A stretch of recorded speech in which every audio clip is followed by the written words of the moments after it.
All join palms and repeat after me. I take refuge in the Buddha. I take refuge in the Dharma. I take refuge in the Sangha. Keeping the palms joined.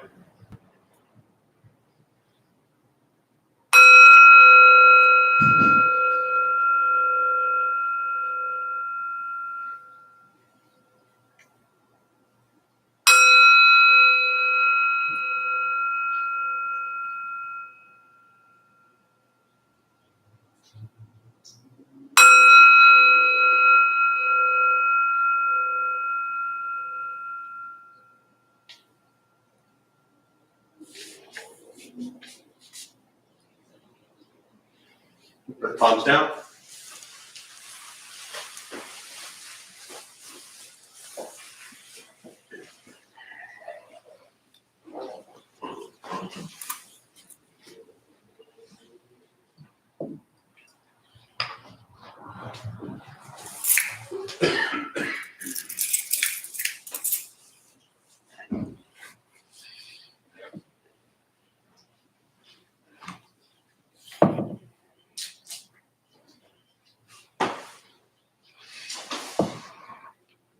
All right, good morning, everybody. Good morning. How's everyone doing today? Good. Good to see you all here. Glad you made it. Anyone here for the first time? Anyone want to share why they're here for the first time? Nowhere better to go? I can't see that one. Oh, that one. She probably told you lots of good stuff about this place, huh? All lies. Well, welcome. Anybody else for the first time? Yeah, go ahead. My name is Anna. Hi, Anna. I'm here because I'm just trying to deepen a connection with God. What does that mean to you? I guess a power greater than myself. Yeah. To help guide me through this kind of chaotic life sometimes. Anyone else in this room looking for guidance through this chaotic life? So you might find a couple of people here in the same boat. Yeah, including myself. So we're all looking for guidance to some degree, and very often we recognize that whatever path we've been following didn't always work. So we find ourselves in new places, exploring new things, surrounding ourselves by with new people, going to new places. January, start of the year, everybody's got their new plan going on, whatever that new you is, which is always kind of like shattered by Buddhism because there is no you to have a new you. So I'm not really sure how you're gonna figure that out, but I don't know. We'll get there together, I guess. So. Yeah, a big part of this practice, for those who are brand new, or just as a reminder for those of you who haven't heard me say this in at least 2 days, is, just to remember that really this practice starts with getting to know yourself. And that's very often the thing that many of us have been running from, escaping from, and avoiding our entire life.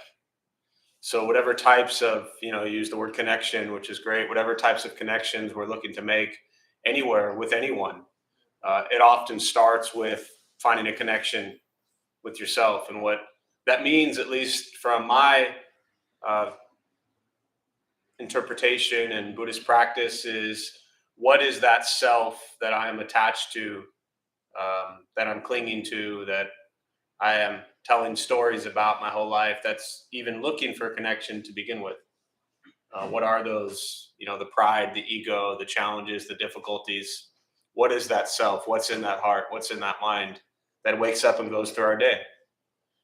And very often we kind of cut that off and we start looking for something outside of ourselves, whether it's God, whether it's a higher power, whether it's, pizza, whatever it might be. We look for something outside of us to bring us a sense of peace and happiness and kind of fulfillment in life. And I found this practice is incredibly difficult at first because I think it challenges us to ask the real questions, which is, why am I struggling? And when you can kind of unravel that a little bit, things really come into, things change. So, but that's not always fun. That's not always pleasant. That's not always joyful. Getting to know the sense of self. Luckily, I'm gathered here on a Saturday morning, surrounded by perfectly pure, innocent, beautiful people. So we're in good company. So I'm not worried about that. But for the rest of those people out there that are all messed up, we take care of ourselves so we can deal with them. But all right. So with that being said, we'll start with the meditation practice. And to those of you who are joining virtually, welcome. Good morning. Nice to see you here. Actually, I can't see you at all, but nice to see your names pop up here. So feel free to say hello on the screen. A couple things I'll tell you before we begin. Nothing's going to happen to you. You're not going to float away. You're not going to have any mystical, magical experiences. The mind that races all day long is not going to shut off. Don't judge your practice. Meaning, don't ask yourself, is it working or not working? Are you doing it right or wrong? We're just going to sit and we're going to breathe. You'll hear sounds inside the room, sounds outside. This is life. Life is filled with chaos. And this practice is learning to get quiet and still within all of the chaos. Posture, you just want to be comfortable. If you are on a cushion, often it helps slide into the front third. Pushing the stomach forward allows the back to straighten. If you're on a bench or a chair, same thing. Just trying to sit up straight, relaxing the shoulders. Hands can be on the knees or in the lap, whatever's comfortable. If you need to move, simply move. It doesn't make you a bad meditator, it just means your leg hurts. I'll guide us as we begin, and we'll settle into a little bit of silence.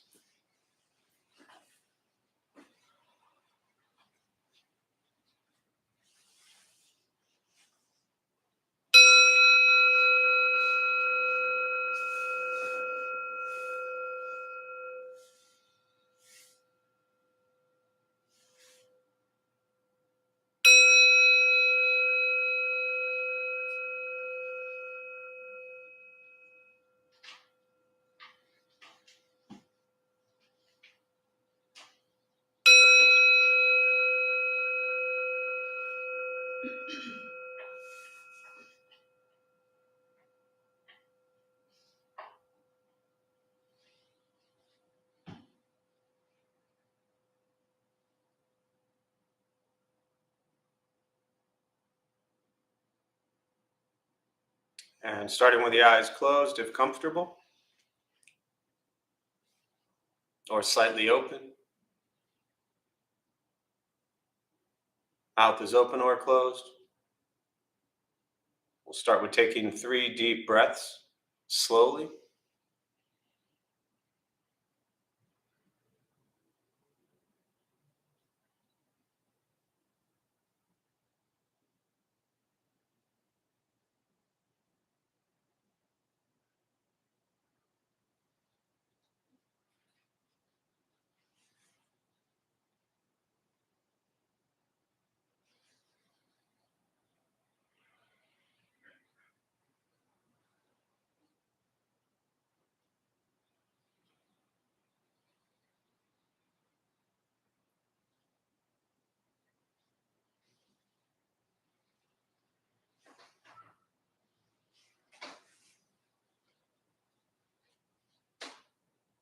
And eventually, settle into a natural rhythm of the breath.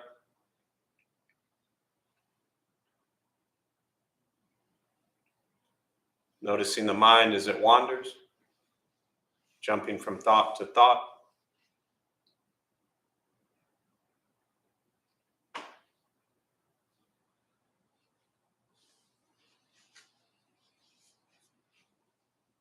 Start with gently guiding the attention, focus, to the stomach or chest.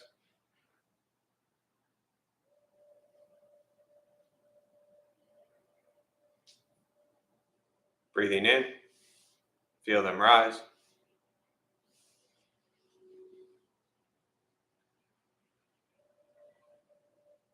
Breathing out, they fall.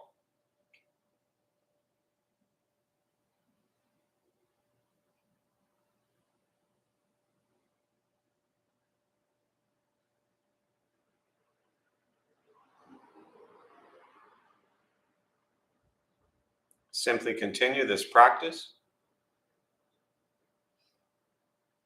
observing sensation of breath,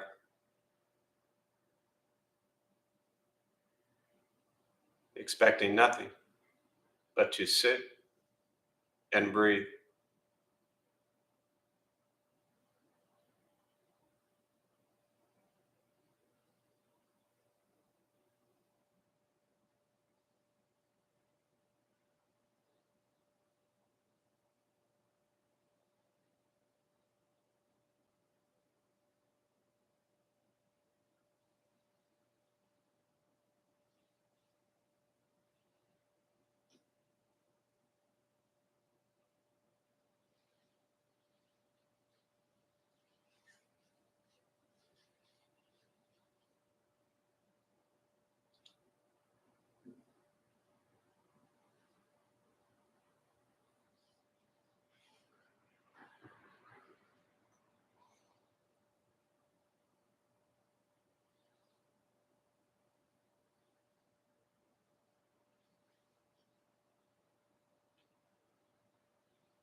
As the mind wanders, lost in thought, recognize it,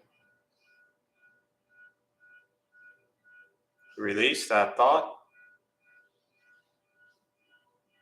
return attention, focus to the breath.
letting go of expectations,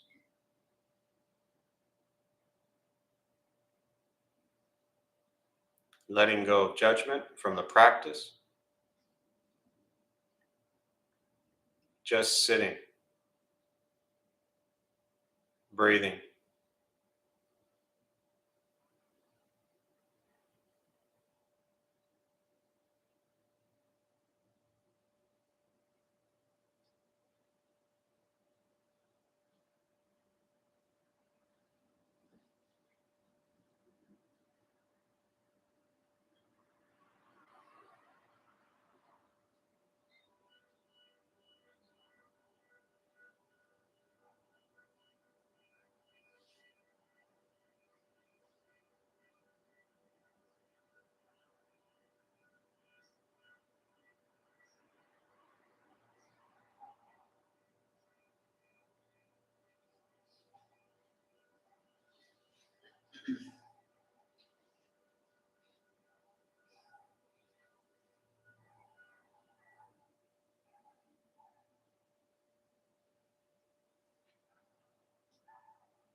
Keeping the mind alert,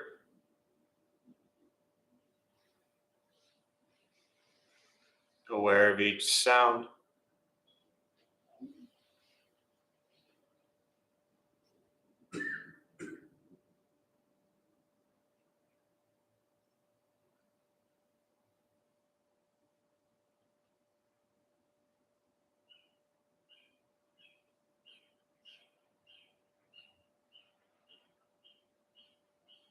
each thought,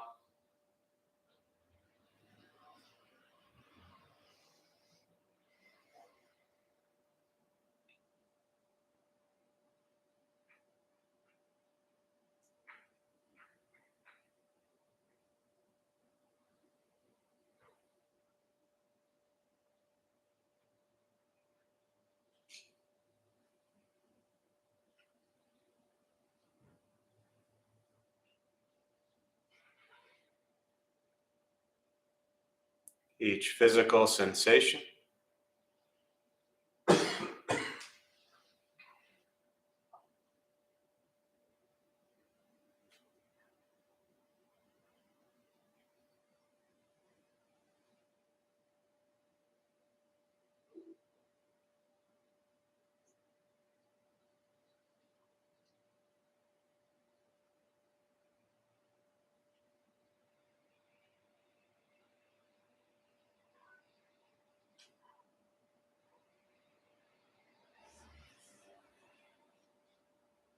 yet concerned with nothing but sitting, breathing.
And with the body still, rested,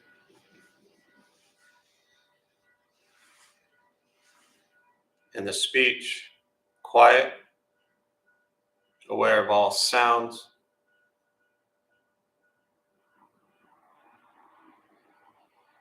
and the mind learning to settle,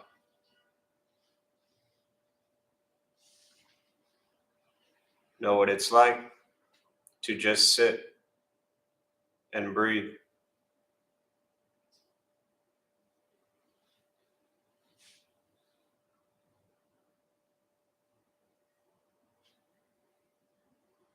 Knowing with each breath, there's nothing else to do.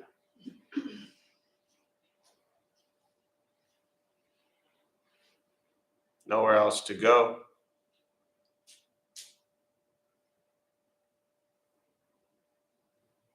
And no one else to be.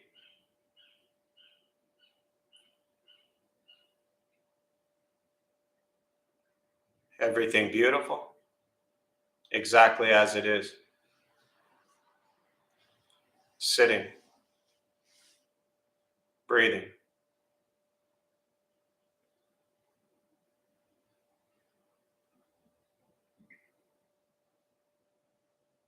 And once again, taking 3 deep breaths, slowly.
And as you slowly open the eyes,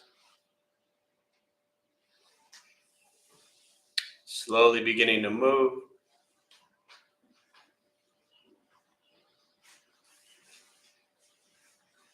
and most important, with the practice of meditation, is to recognize how you feel now, immediately after.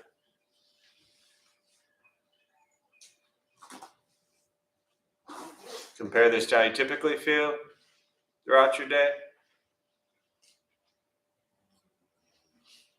Recognize the difference, if there is one.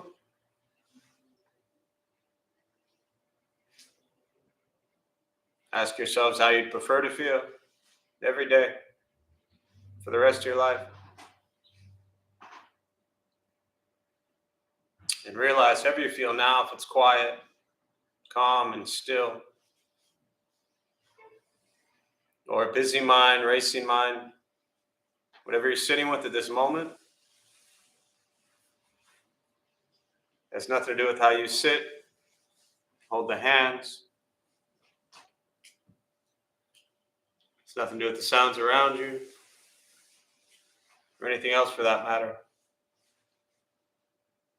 It's everything to do with your own mind and your own mind's reaction to an external condition. This is what the Buddha called pratitya samuppada, means dependent origination. This is the basis of the Buddha's awakening. The word Buddha simply means awakened. He was a human being no different than any one of us who began to understand why he suffered, why he got angry, sad, depressed, stressed, anxious. He began to understand the causal relationship of all phenomena. What that means, very simply, for all of us, regardless where you come from or what you believe in or where you think you're going, your whole life is filled with things that happen and you react. More stuff happens, more reactions. That's it. This practice is learning what it's like to respond to something quietly, peacefully, still. Because for most of us, the way you responded to the last 20 minutes is quite different from how you respond to everything else that's happening throughout your day. And so all we're working on is closing the gap to where the way you feel now is closer to how you feel always. Just as driven, motivated, productive, successful, whatever that means to you in your respective lives. But with a mind that's steady, clear, focused, distracted by nothing, disturbed by no one. It's not an easy practice. It's not necessarily fun. It's not an escape, as often people think it is. Most people have spent enough time in their lives trying to escape from something to something, or from someone to someone.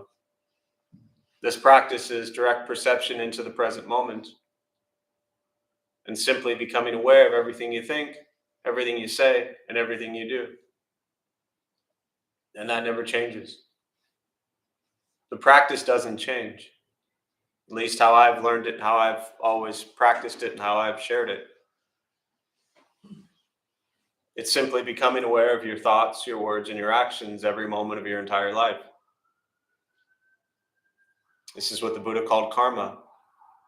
It's not getting what you deserve. It's not them getting what they deserve. It's not what goes around comes around. It's what you bring into the world. Karma is what you give, not what you get. It's your thoughts, it's your words, it's your actions. And that practice in itself is hard enough. To really go through each day and be fully aware, or as aware as you possibly can be, of the intention behind your thoughts and words and actions. If you can do this, your life changes. In reality, not much changes. Just you and your perception of reality. We spend too much time trying to fix things around us, trying to change things around us. Right?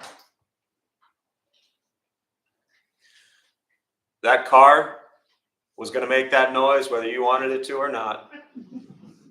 I love when things like that happen. Chantal probably didn't tell you we're going to come here and listen to car alarms all morning, did she? So, right, our entire life is there's this expectation we have of things. And our suffering begins when life and the world around us doesn't meet our expectations. And that's pretty much your entire life. Your expectation of how you want the world to go and the world going how it's going to go.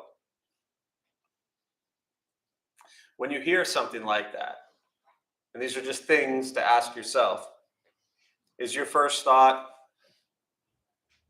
well, the Buddha referred to it as pleasant, unpleasant, or neutral. But let me expand on that a little bit. You hear a car alarm. Is your first thought, it's bothering me? Is it ruining my meditation? Is your first thought, I hope someone's okay?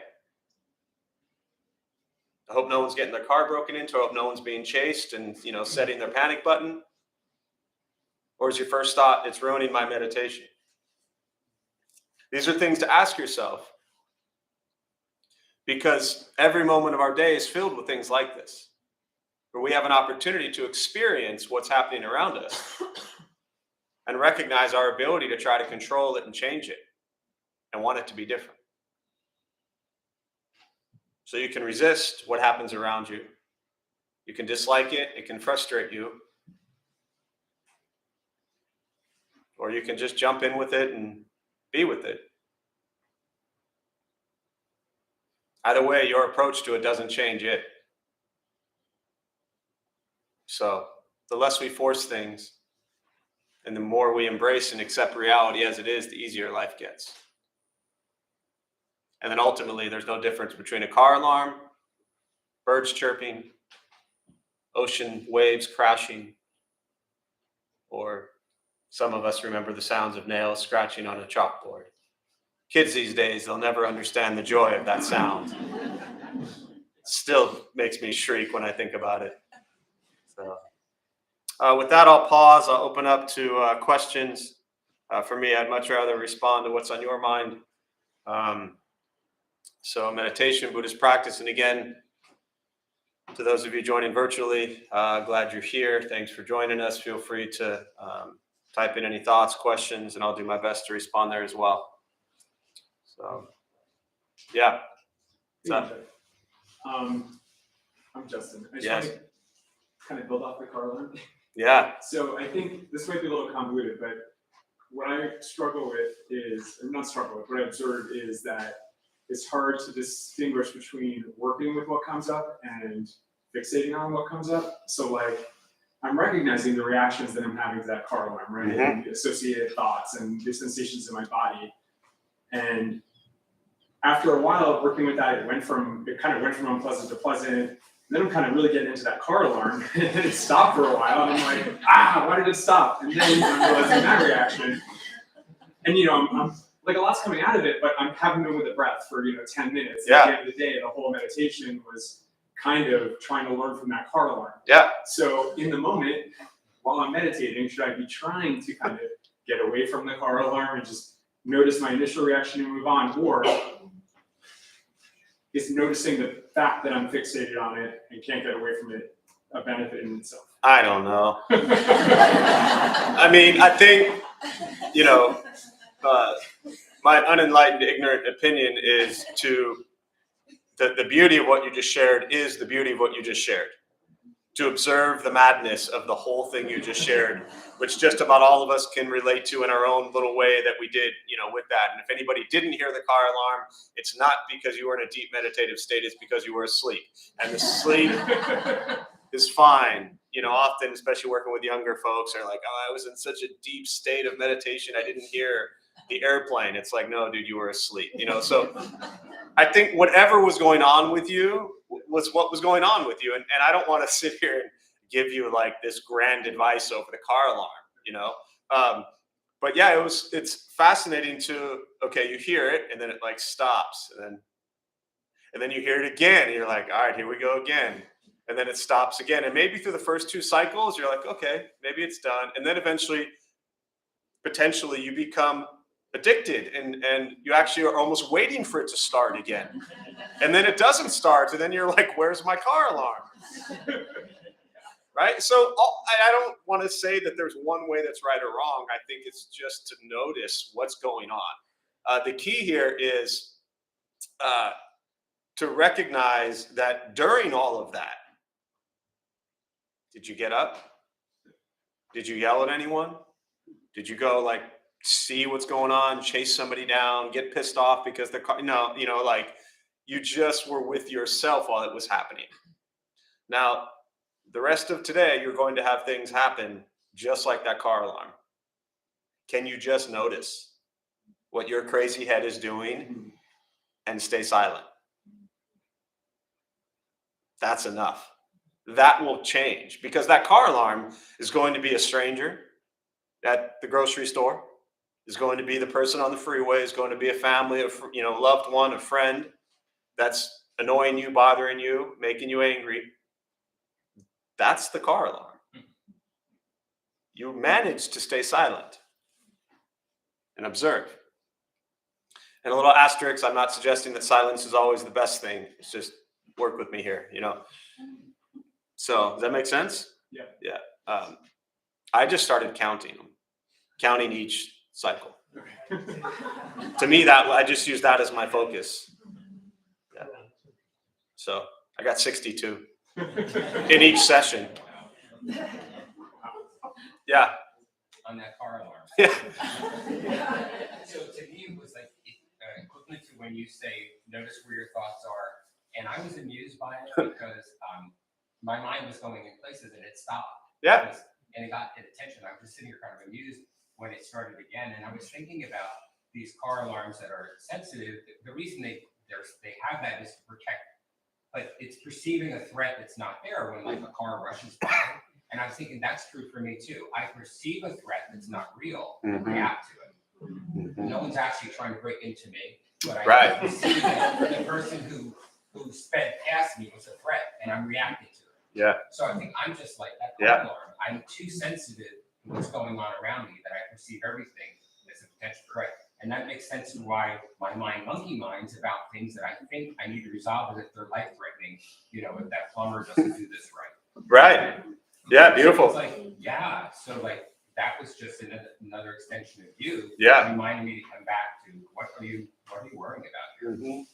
So in essence, I could sleep in on Saturdays and just put a car alarm up here, and we're good.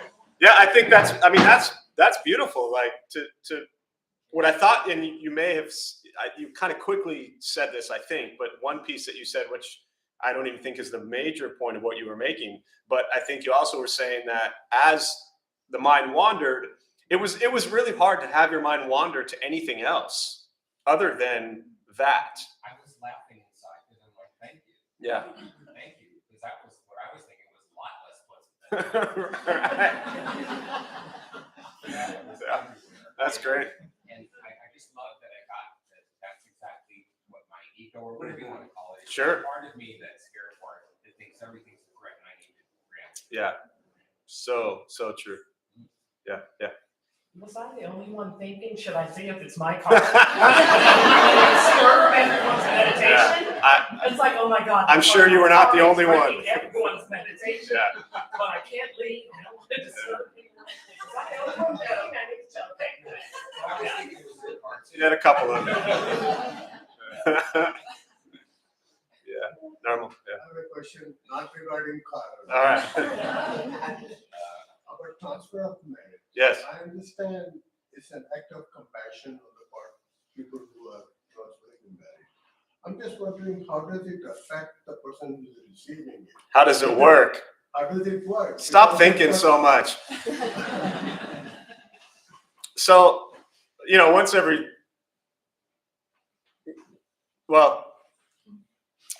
let's see. Let me back up a little bit just before I touch on transfer of merit for those who maybe aren't familiar with it. But very briefly at the end, and different Buddhist traditions do this practice differently, but I share it the way I was trained and taught, is that when we join palms at the end, we do what's called a transfer of merit. And so we say, may any merit gained from this practice be transferred to all beings in all directions. May all beings be at peace. May all be free from suffering.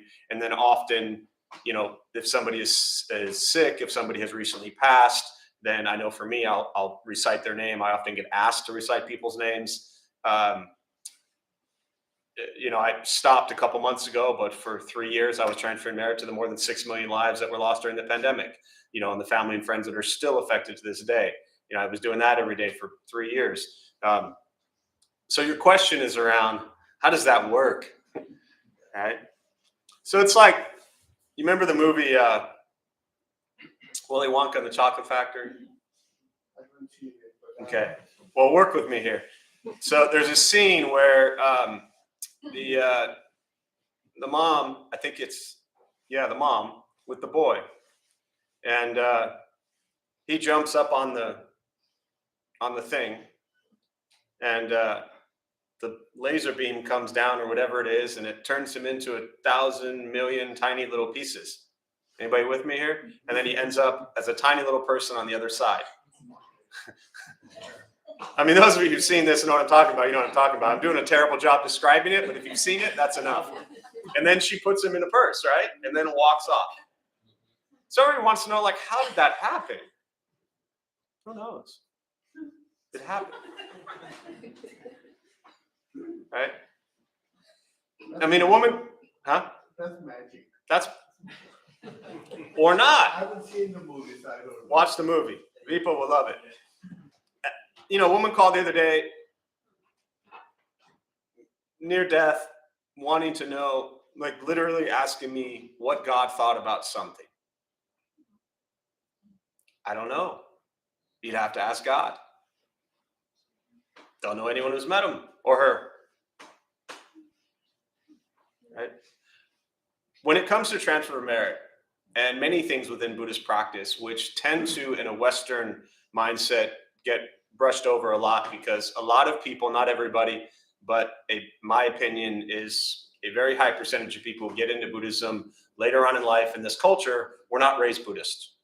My guess is it's about 98%, right?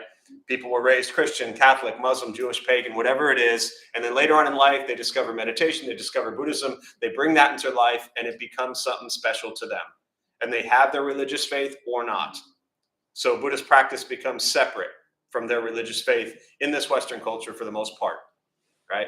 So my background with Buddhism, as you know, is through Taiwanese Buddhism, Chan, which is Japanese Zen, Chinese Chan, and Pure Land practice. And it comes from a very faith-based belief in rebirth, in a continuation of consciousness, in heaven and hell realms. These aren't things Buddha invented. These are what people believed 2,500 years ago, right? That there's a rebirth, reincarnation, as you understand, I know, because we've talked about this at length. So the question is, how do they get it? I don't know, but I have faith that they get it. It's something that for me as a practitioner, I have that devout belief and faith that if I transfer merit, that it's received. I don't know how it works. And I never asked, truly.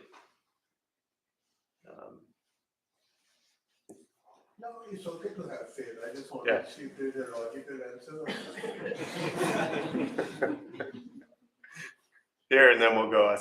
Yeah, go ahead. Yeah, so related to the transfer of merits, Yeah. I didn't know the term, but I always also question some things, right? Like, how does this work? But I've heard once how in a city, I might get the exact story wrong, but the whole city or most people gathered together to meditate, and like the violence in the city dropped during that period. I've heard something like that, a group of people doing that. So I thought that was like, okay, I don't know if it's correlation or if it's really changed that, but Yeah. maybe there's something we don't know that works, right?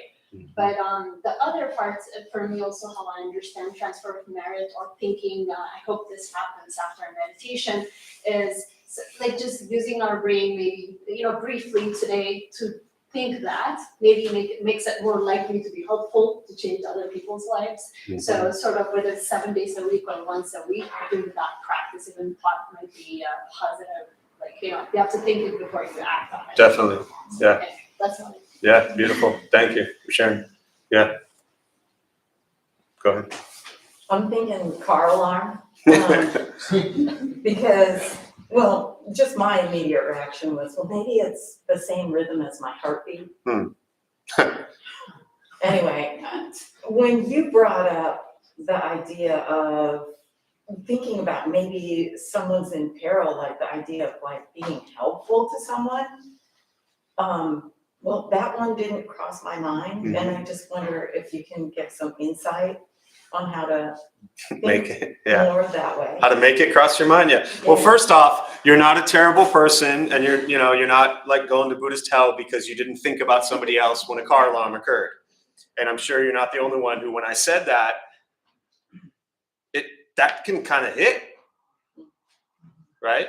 And to me, I always see that as my role is to, there's people who lead this stuff that are really gonna, gently, lovingly, kindly hug you and tell you everything's wonderful and you're the best. And then there's people who are going to point out the stuff that we really need to work on. And that, I think, is my way of sharing. And that's my way of practice. That's my way of sharing it. And so I throw things out there like, hey, were you thinking about you or were you thinking about other people? Very intentionally, because I want the people that weren't thinking about, is everyone else okay, to ask the question. that you're asking. So one, I appreciate you sharing that, right? Opening up to that, having the courage to, it's not like the end of the, but it takes a lot of, I think, courage and bravery to say like, hey, I didn't think about anybody else at all. Right. And like I said, you're not the only one in this room who was that way. So I just want to start with that. And then your question really is like, how do you get there? How do you become the person who thinks about other people? This is really the heart of Buddhist practice. And it comes back to this essence in the teaching of non-self, an understanding that we wake up and we immediately think of ourselves. And we think we are the most important person in the world. And we think that we need to eat breakfast. And we think that we need to brush our teeth or comb our hair, for those of you who still do that stuff, right? Very rarely are we thinking about somebody else. So your question of how do you do that? How do you practice non-self? How do you practice what to me is ultimate wisdom and compassion for all beings in all directions? Is to do simple little things like tomorrow. You can even do it today. When you go to, say, lunch today or dinner tonight, or if you have those meals, whatever you do, before you eat, just stop, pause, take a couple deep breaths and think, do other people have food to eat? Now, I'm not saying at that moment you need to stop eating or you need to get rid of your food. But the only way to begin to practice these things is to build in simple little things that require you recognizing that there are other people in this world that are equally as important as you are. And I'm not suggesting that you don't think that always. Actually, that's not true. I am suggesting that you don't think that always, because that's the nature of your question. If we always thought that way, then immediately it would have been like, are they okay? But we don't think that way. So, for example, when people ask about how to cultivate patience, we don't cultivate patience by reading 12 books on how to cultivate patience. Right? But at some point in time, we have to set the literature down, set the books down, set down the Thich Nhat Hanh and Dalai Lama and Pema Chodron and wonderful books out there, and say, if I want to practice patience, I need to find the family member that drives me crazy, and I need to call them on the phone. And after 5 minutes of feeling like I just can't do this anymore, I need to stay on the phone for 5 more minutes. Because what that's doing is requiring you to actually practice patience. So coming back to the question of the car alarm and thinking about others, build into your life simple little practices. I know many monasteries, many Buddhist temples, they do prayers before and after the meal, right? My life, monastery, everything before and after, there was always a prayer, and it was always a sense of appreciation and gratitude for the food that you're eating, because of all the people that were involved in making that and preparing that, and the sun and the earth and the water and everything that made that come to be. But what do? Spend $20 on a lunch, shovel it down, complain about it, and throw away an eighth of it. So maybe build in 3 deep breaths and a thought about the people, the 10,000, 15,000 people on the streets right now downtown San Diego that don't get fed unless people go feed them. Does that help?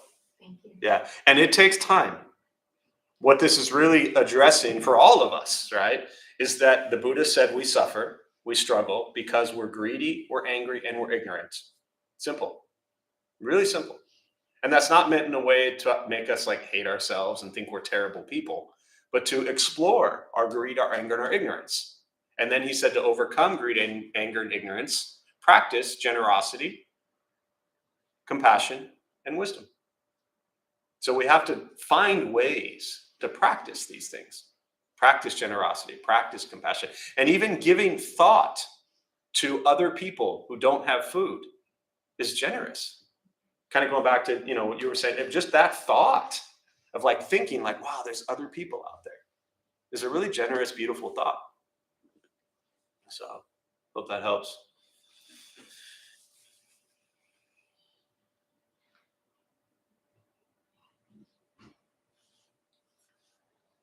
Other thoughts, questions?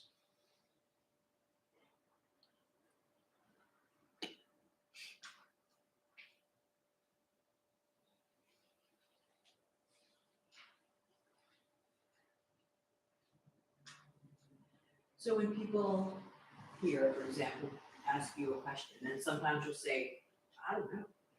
I love that Hmm. because you're not setting yourself up as I have all the answers. I'm going to tell you everything. And that's kind of what the Buddha said when he was dying, right? His monks were like, well, what are you going to do now? And he said, be enlightened to yourself. So you're Mhm. encouraging us to do that.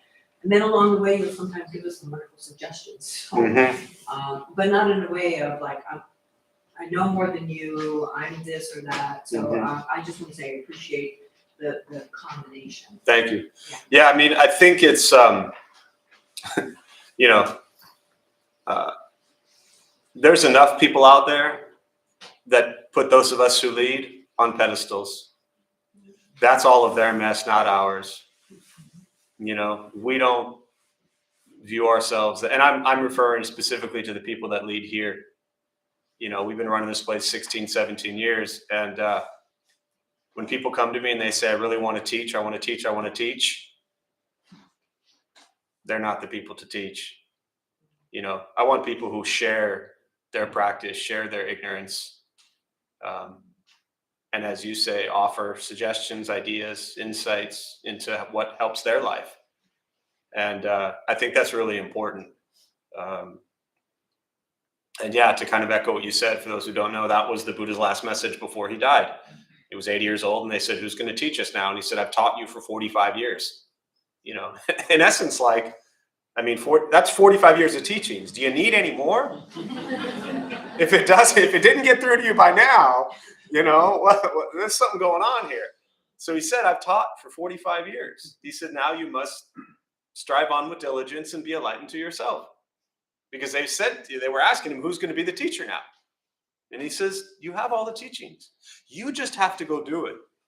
And even along the journey of the, you know, Buddha's story in his life, he had two great masters along the way prior to becoming what they called the Buddha, the awakened one. He left them both. You know, they wanted him to stay and teach their sangha, their community. And he said, I need to awaken myself. Nobody else can do it for me.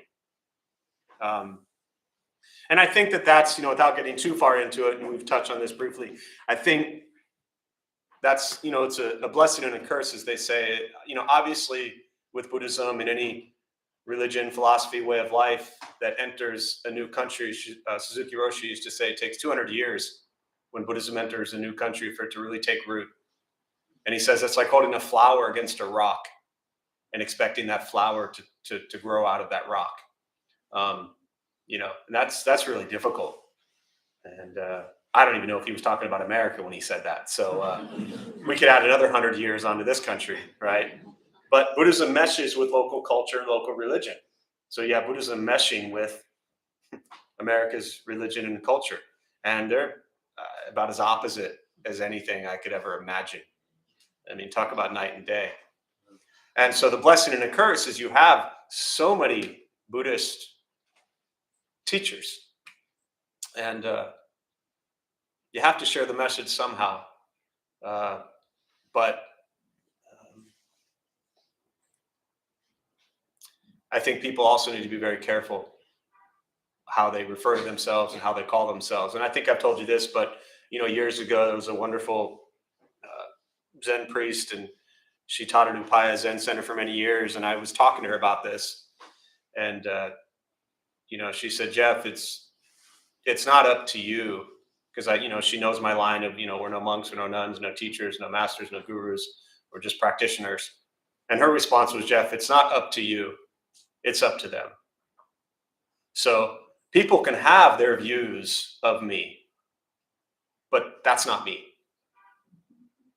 And it's really dangerous, super dangerous. You know, I've been dealing with this for years. So I've found my balance and my space, and, you know, I keep my distance from all of you very intentionally, you know.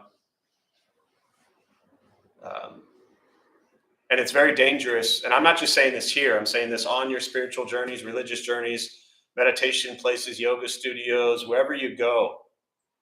The people up here that are talking to you, they're just as ignorant as you are. Don't play them up like they're something special. They're just people.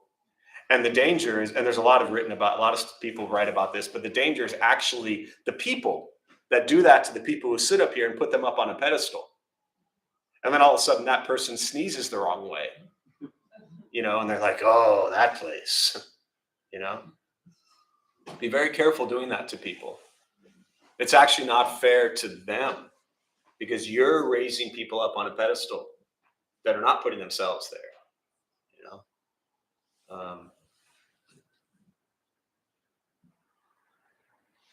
if a math teacher taught you everything you need to know about math and then went out and murdered someone, would that change what you know about math? No. So just because this stuff gets tied to spirituality and religion, it's not about the person. It's about the teachings. So I don't plan on murdering anyone anytime soon. But if that did happen, it still wouldn't change anything I've said. It wouldn't change the intention or heartfelt meaning behind anything that I've shared at all. You may have your judgments about it, but that's your stuff, And that's why I look at teachers like Chogyam Trungpa and I'm able to see the beauty of what he shared, regardless of what his lifestyle became, which I don't support, but I support the beauty of what he taught. And I can see the difference between the two. So, yeah. So I think we'll close on that. You had your hand up earlier, but. Oh, I forgot. Okay, I should. And the next time I looked at you, were like this, so I didn't want to. All right, we'll join palms and do our transfer of merit. May the benefit of this practice be shared with all beings in all directions. May all beings be at peace. May all be free from suffering. May any merit gained be transferred to those who need it the most. May we all be at peace and free from suffering.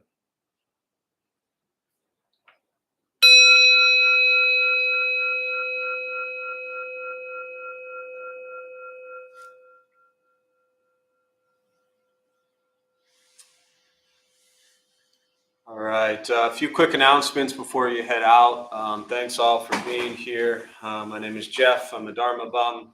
We opened up this temple 17 years ago to introduce Buddhist practice to those who show up. As I was just speaking about, those of us who lead, we're not monks, we're not nuns, we're not gurus, we're not masters, we're not teachers, we're not looking for students. We're just practitioners. Those of us who lead, we share our own individual approach to a different school of Buddhism. So classes just about every night, every morning. We have a large recovery sangha, which meets a few times a week. So anyone battling addiction, drugs, alcohol, whatever it might be, there's a lot of that going on here. So classes for that. Family sangha met this morning, meet once a month. So parents, kids, toddlers, and teens. It's really wonderful to have that, back going again after the pandemic. And then Day of Silence retreats the first Saturday of the month. So it's 4 hours of silence. If you've never done 4 hours of silence, most people, to my knowledge, do survive, and it's a really beautiful practice. So it also makes 20 minutes of silence a lot easier after you've made it through 4 hours. I don't think we had too many car alarms during that, but I don't know. Other than that, I don't think there's anything too out of the ordinary. Food redistribution did start again the last couple weeks, so beautiful to have that back. Just to gather with, I think we had probably 35 people here again on Thursday. So this thing I know is ramped up super quick.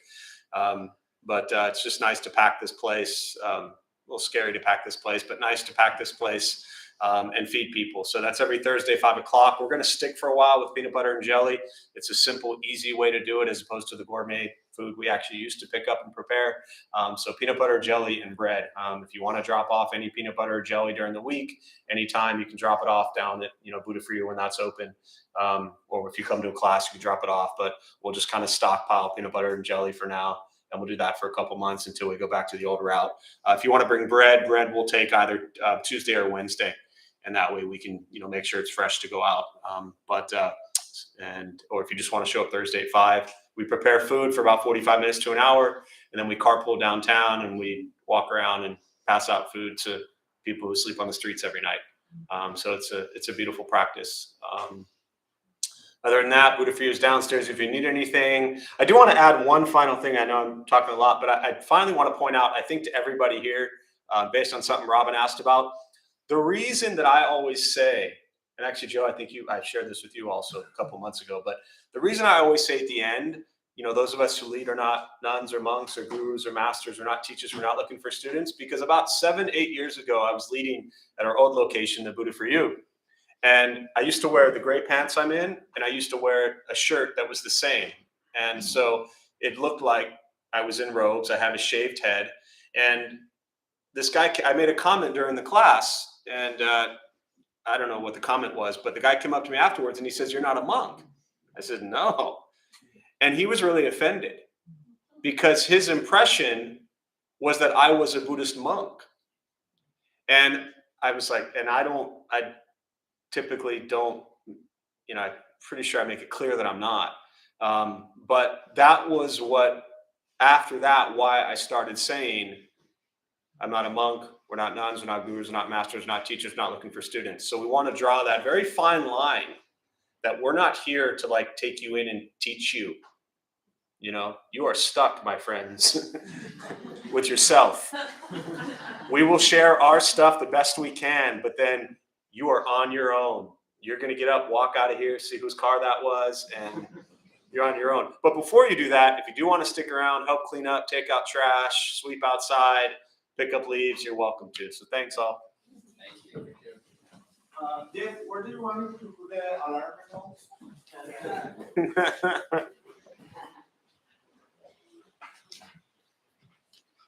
I'll take it back.